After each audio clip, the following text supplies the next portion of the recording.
Shalom, peuple de Dieu. Je vous salue au nom de notre Seigneur Jésus-Christ. Le thème que nous allons partager ce matin est intitulé « Es-tu prêt à suivre notre Seigneur Jésus-Christ » Premièrement, nous devons savoir que tout chrétien a la responsabilité de suivre notre Seigneur Jésus-Christ. Suivre le Seigneur Jésus-Christ, cela ne veut pas dire le fait d'être membre d'une assemblée, mais c'est plutôt le fait de marcher comme Jésus-Christ sur la terre. Dans le livre de Colossiens, chapitre 3, verset 1er au 3e, Dieu nous révèle la manière dont tout chrétien doit marcher sur la terre. Et cette manière consiste à avoir une pensée qui s'affectionne aux choses d'en haut, là où se trouve notre Seigneur, et non aux choses d'en bas. Ma sœur, mon frère, nous allons lire dans le livre des 1 Thessaloniciens, chapitre 4, verset 4 au 8e verset. Je lis au nom de Jésus-Christ. Ce que Dieu veut, c'est votre sanctification. C'est que vous vous absteniez de l'impudicité.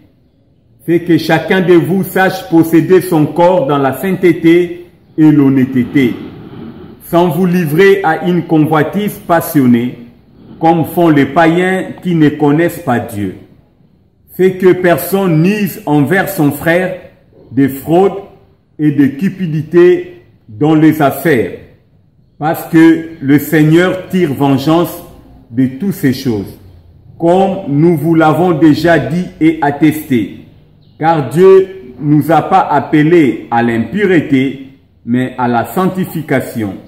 Celui donc qui rejette ses préceptes ne rejette pas un homme, mais Dieu qui vous a aussi donné son Esprit Saint. Amen. Dans le livre que nous venons de lire, des 1 Thessaloniciens, l'apôtre Paul est en train de nous demander, de nous conduire de manière à plaire à notre Seigneur Jésus-Christ. Et par cette demande, l'apôtre Paul est en train de nous exhorter d'aller de progrès en progrès. Et il est en train aussi de nous interpeller, voire même de nous prévenir pour que chacun de nous sache que ce que Dieu veut en nous, c'est la sanctification. Que chacun de nous arrive à bien tenir son corps et à s'abstenir de toute forme d'impudicité. Ma sœur, mon frère, nous devons savoir que du fait que nous avons cru en notre Seigneur Jésus-Christ et qu'il nous a rachetés à travers le sang de son Fils bien-aimé, nous devons nous séparer de toute forme du mal. Parce que la sainteté en soi, c'est quoi? C'est une vraie séparation pour Dieu de toutes choses qui entravent notre marche avec Dieu. Mais la question que nous pouvons se poser de savoir, pourquoi est-ce que Dieu demande à ce que nos pensées s'affectionnent aux choses d'en haut? La réponse nous est donnée dans le livre de 1 Timothée, chapitre 6, verset 7 à 10, je lis au nom de Jésus-Christ. La Bible déclare, « Car nous n'avons rien apporté dans le monde, et il est évident que nous n'en pouvons rien emporter. Si donc nous avons la nourriture et les vêtements, cela nous suffira. Mais ceux qui veulent s'enrichir tombent dans la tentation, dans le piège et dans beaucoup de désirs insensés et pernicieux qui plongent les hommes dans la ruine et la perdition. Car l'amour de l'argent est une racine de tous les maux. Et quelques-uns en étant possédés se sont égarés loin de la foi et se sont jetés eux-mêmes dans de bien des tourments. Pour toi, homme de Dieu, fuis ces choses et recherche la justice, la piété, la foi, la charité, la patience et la douceur. Parole du Seigneur. Ma sœur, mon frère, nous allons comprendre que dans le livre de 1 Timothée 6 que nous venons de lire, l'apôtre Paul est en train de nous prévenir ou soit de nous alerter pour que chacun de nous sache s'il s'hasarde à s'affectionner aux choses de la terre, il y a risque pour lui de tomber dans la ruine. Pourquoi? Du fait que son cœur sera plus attaché dans le matériel, du fait que son cœur sera plus attaché dans des enrichissements, il sera possible que son cœur se sépare de son Dieu. Parce que Dieu lui-même dit, tu ne peux pas servir deux maîtres. Si ton cœur devient de plus en plus attaché aux choses matérielles, automatiquement ces choses matérielles deviennent ton idole et au risque d'abandonner ton Créateur. Et il est en train de nous exhorter à s'affectionner plus aux choses d'en haut. Par là, il est en train de nous dire, nous, enfants de Dieu, nous devons fuir tout ce qui est comme matériel pour s'attacher aux choses spirituelles. C'est quoi les choses spirituelles qu'il est en train d'énumérer dans le livre de 1 Timothée? Il nous parle de la justice, il nous parle de la piété, la foi, l'amour, etc. Si, moi et toi, nous arrivons à capitaliser cette recommandation, ma sœur, mon frère, en ce moment-là, nous serons à mesure de marcher comme Christ avait marché. Parce que si nous voulons vivre comme Christ sur la terre, nous devons toujours avoir des pensées qui s'affectionnent aux choses d'en haut. Voilà comment est-ce que nous, chrétiens, nous devons marcher. Et nous devons aussi savoir, on reconnaît un chrétien fidèle dans sa marche. Et la marche d'un chrétien, cela suffit pour décrire même la vie du chrétien. Parce que si ta marche n'est pas conforme aux Écritures, automatiquement, tu es en train de renier ta foi.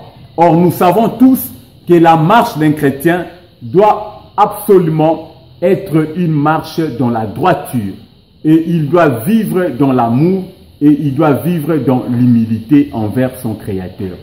Ma sœur, mon frère, si nous lisons dans le livre de Luc chapitre 9, Luc chapitre 9, verset 57 à 62, je lis au nom de Jésus-Christ. Pendant qu'ils étaient en chemin, un homme lui dit, Seigneur, je te suivrai partout où tu iras. Jésus lui répondit, les renards ont des tanières et les oiseaux du ciel ont des nids, mais le Fils de l'homme n'a pas un lieu où il puisse reposer sa tête. Il dit à un autre, suis-moi. Et il répondit, Seigneur, permets-moi d'aller d'abord ensevelir mon Père. Mais Jésus lui dit, laisse les morts ensevelir leurs morts, et toi va annoncer le royaume de Dieu. Un autre dit, je te suivrai, Seigneur, mais permets-moi d'aller d'abord prendre congé de ceux de ma maison. Jésus lui répondit, quiconque met la main à la charrie et regarde en arrière, il n'est pas digne d'être dans le royaume des cieux. Ma sœur, mon frère, par ces livres, Dieu est en train de nous révéler une chose. La première des choses, tu ne peux pas te permettre de suivre Jésus-Christ quand tu n'as pas encore renoncé au mal. Si tu lis dans le livre de Matthieu chapitre 8 verset 19, tu comprendras que la personne qui avait dit au Seigneur Jésus-Christ, je vais te suivre partout où tu iras, c'était un scribe. Or, la Bible me dit dans le livre de Luc chapitre 12, les scribes et les pharisiens étaient des hypocrites. Par là, pour suivre notre Seigneur Jésus-Christ, nous devons arriver à renoncer à toute forme du mal. On veut dire renoncer notre mauvaise vie, abandonner l'ancienne vie qu'on avait pour arriver à suivre notre Seigneur Jésus-Christ. Et Jésus-Christ choisit un autre. Il lui demande de lui suivre, mais la deuxième personne lui dit, Seigneur, permets-moi d'aller d'abord ensevelir mon Père. Et Jésus-Christ lui répondit, il faut laisser les morts s'ensevelir entre eux. Par là, qu'est-ce que Dieu voulait dire? Dieu voulait juste nous interpeller pour dire que si nos cœurs ne sont pas totalement attachés à Dieu, il nous sera difficile de lui suivre et de marcher comme notre Seigneur Jésus-Christ avait marché sur la terre. Nous devons savoir que pour que Christ vienne sur la terre, il était pour lui un devoir de renoncer d'abord à toute sa gloire qu'il avait dans le ciel.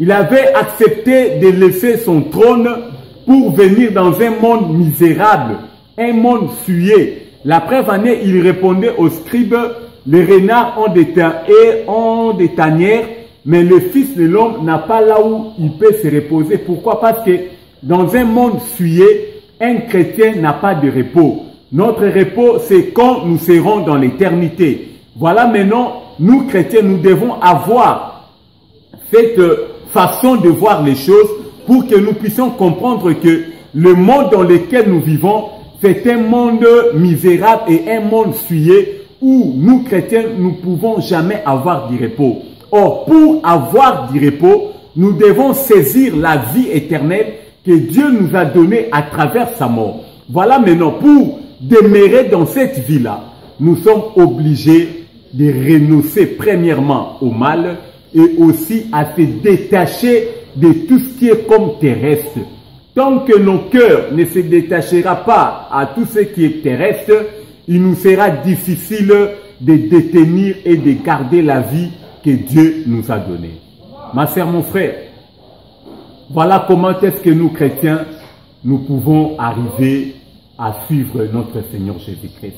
Pour arriver à suivre notre Seigneur Jésus-Christ, tu dois d'abord renoncer et tu dois aussi te détacher de tout ce qui est comme matériel de ce monde, de peur que, en voulant trop s'enrichir, tu risques de tomber dans des choses de tourment qui ne te donnera jamais la paix.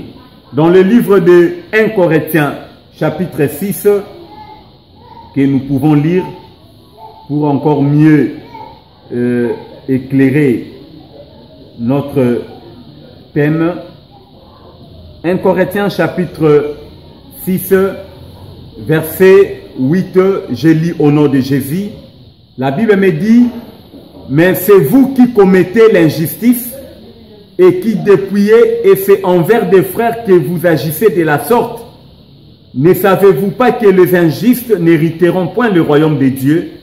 Ne vous y trompez pas, ni les impudiques, ni les idolâtres, ni les adultères, ni les infamines, ni les infâmes, ni les voleurs, ni les cupides, ni les ivrognes, ni les outragés, ni les ravisseurs n'hériteront le royaume de Dieu.